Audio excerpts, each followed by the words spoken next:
Comme chaque vendredi, nouveau numéro de notre série, 1000 jours pour grandir, Benjamin. Oui, qui nous permet à chaque fois de mieux comprendre ce qui se passe dans la tête des petits. Aujourd'hui, nous allons voir comment, grâce au principe de libre circulation dans les crèches, les bébés font des incursions chez les grands dès qu'ils parviennent à se déplacer. Direction la crèche des petits peaux rouges Léa et Léo. C'est à Colombelles grâce à Valéria Lombroso.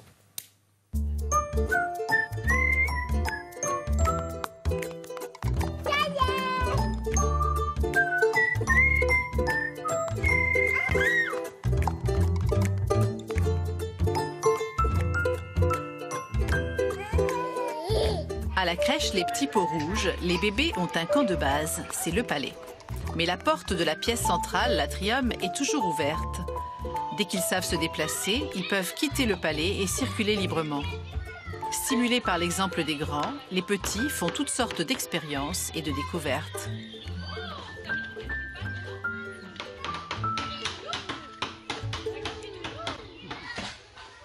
Chaque groupe d'âge a son espace, mais les plus grands viennent parfois chercher refuge dans le palais des bébés.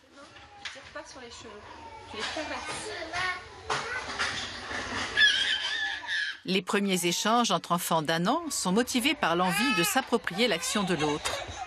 Paul a déjà pris la fourchette de la main d'Augustine. Il voudrait maintenant s'emparer aussi de la tasse pour en explorer à son tour les propriétés physiques.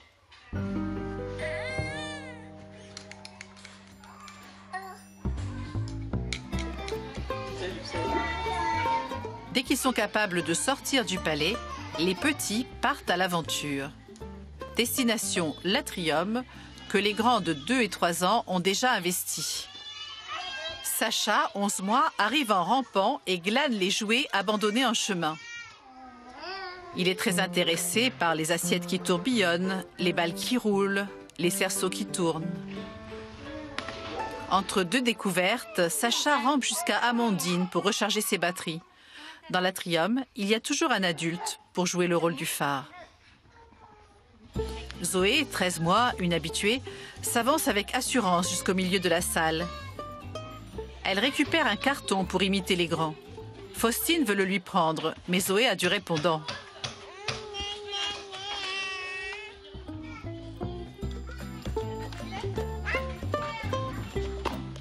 Pour finir, Lynn s'en empare.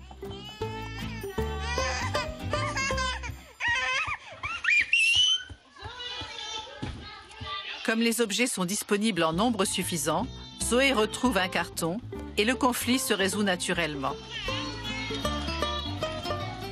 L'atelier pâte à sel vient d'ouvrir.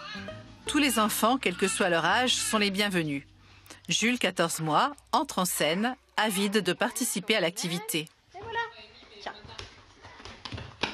Il explore cette nouvelle matière par le toucher, l'odorat et le goût.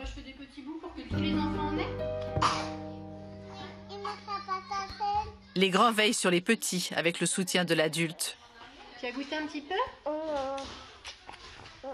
Avec la pâte à sel, on peut faire, défaire et refaire. Si les petits ont la possibilité d'aller de plus en plus loin selon leurs capacités, les grands de leur côté viennent chercher la compagnie des bébés dans le palais. En présence d'un adulte phare, ils ne sont en rien perturbateurs, au contraire. Comme Amy, 2 ans et demi, renvoie à chaque fois la balle à Paul, 12 mois, l'interaction s'enrichit et se prolonge. C'est l'avantage de jouer avec une grande. La libre circulation des enfants permet aux petits et aux grands de se rencontrer, d'échanger et d'apprendre les uns des autres. Trop mignon. Ça va, Benjamin? Non, on peut dire. Marie, elle disait j'aurais jamais pu bosser en crèche. Et effectivement, on vous y voit mal. Ça, mais... Marie, vous étiez quand même institutrice. Oui, je sais, mais c'est pas pareil. Ouais, non, il y a une sacrée patience. Et puis moi, je vois les bouts de pâte à sèche, je me dis, oh là là, il va falloir nettoyer. Ah oui, c'est vrai.